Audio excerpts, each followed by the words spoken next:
Welcome sa ating panibagong recipe, ang chicken mushroom. Tara, umpisahan na nating magluto.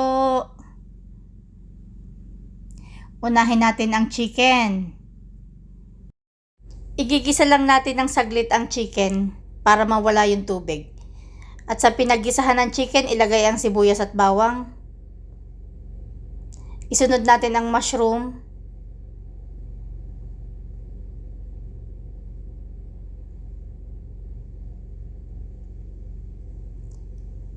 Ilagay natin yung tubig na pinagbabara ng mushroom para malasa.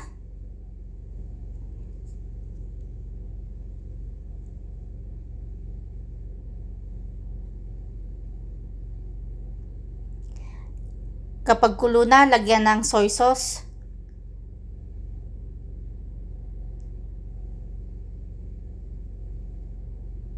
Oyster sauce.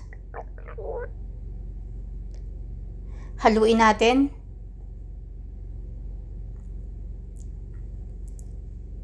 Isunod na natin ang chicken kapag medyo malambot na ang mushroom. Pakuluin lang natin ng ilang minuto at dagdagan natin ng dark soy sauce para makulay ang sabaw.